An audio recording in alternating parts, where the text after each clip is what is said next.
Welcome to this explainer, proudly made by Forge College. I'm thrilled you're here. So, in our previous lesson, we went over the core principles of integrating ecosystem protocols. We laid down all that good foundational groundwork. But today we're leveling up to integration architecture, patterns, and decisions. This is a crucial part of our capstone on building an ecosystem-integrated Solana DApp, which fits right into the broader Solana ecosystem track covering DeFi, oracles, AI, and applied protocols. Basically, if you're building on Solana and plugging into a wild web of external protocols, good intentions just aren't going to cut it. You need a rock-solid plan. So let's dive right in and turn those abstract ideas into actual working blueprints. Think of this as your master builder's guide to organizing the chaos. We're going to cover from principles to blueprints, adapters versus facades, conductor or the ensemble, sync, async, and parcels, a real-world look at limit orders, and finally, making your architecture decision. Let's get right into it. Section 1. From principles to blueprints. So knowing the core principles of integration is absolutely crucial to give you the why, right? But here's the thing, the why doesn't compile, and it definitely won't protect you when some third-party protocol updates their code out of nowhere. I really want you to internalize this quote. Principles tell you what matters. Patterns tell you how to structure it.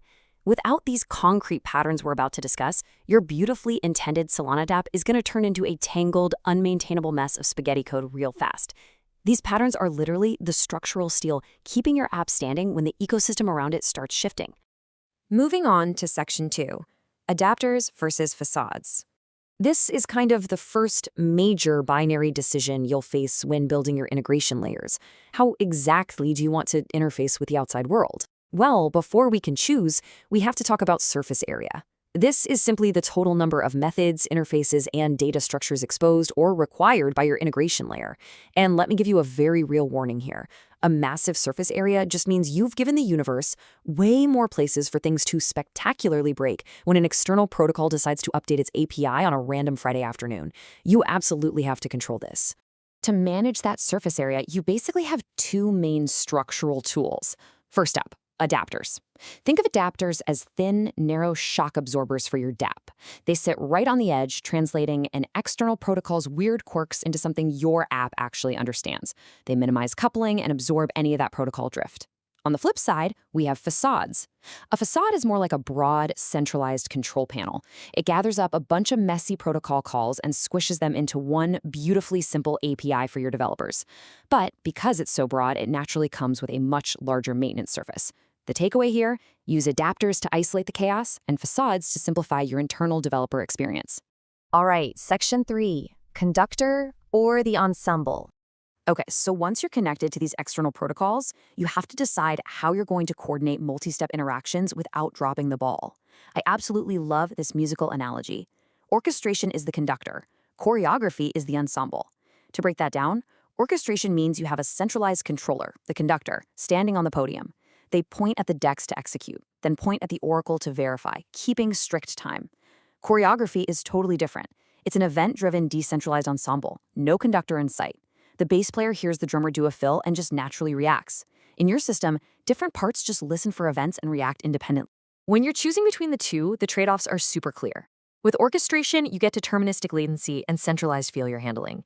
If something breaks, the conductor literally stops the music and fixes it. But your coupling is high.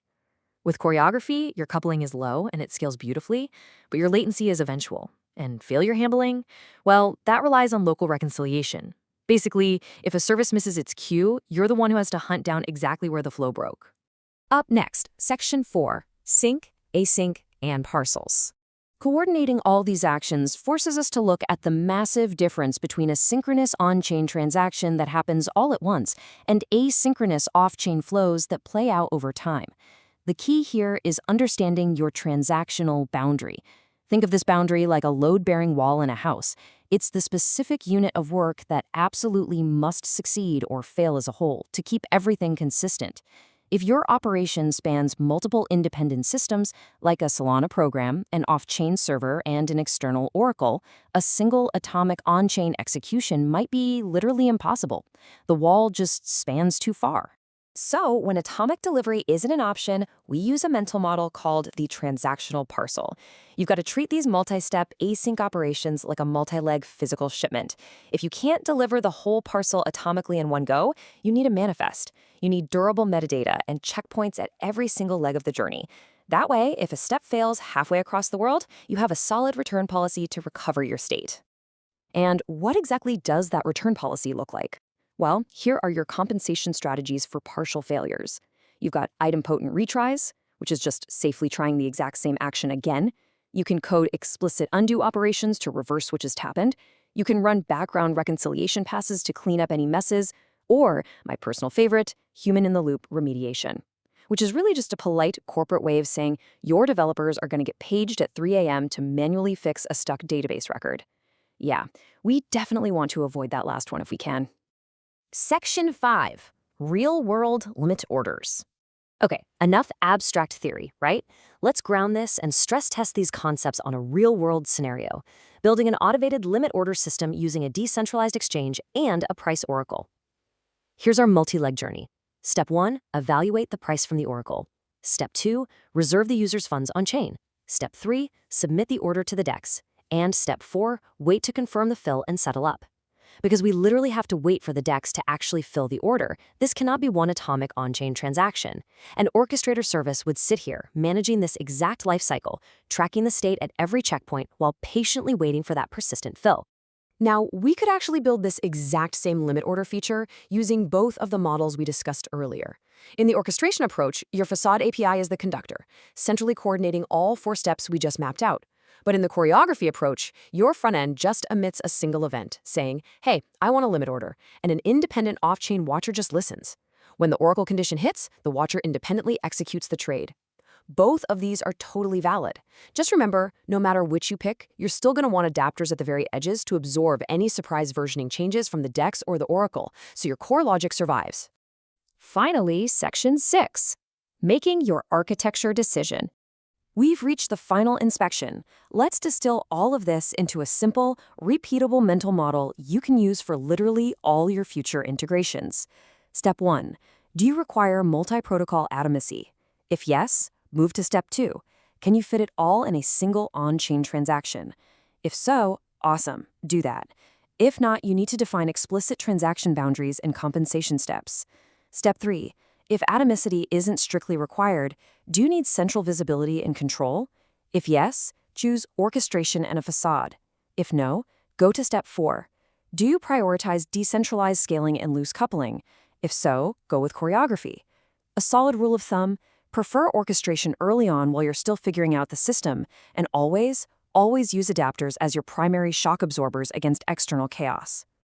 I want to leave you with a provocative question to ponder next time you're looking at your own codebase. Is your Solana DApp a tightly conducted orchestra or an independent ensemble of protocols? The architecture you choose will absolutely dictate your developer experience, your scalability, and those 3 a.m. pager alerts. To dive deeper into these architectural patterns and really elevate your skills, you've got to check out forge.college. It is packed with incredible resources on these subjects and tons of other advanced Web3 topics. Thank you so much for joining me today on this explainer, proudly made by Forge College. Keep building, keep structuring, and I will see you in the next one.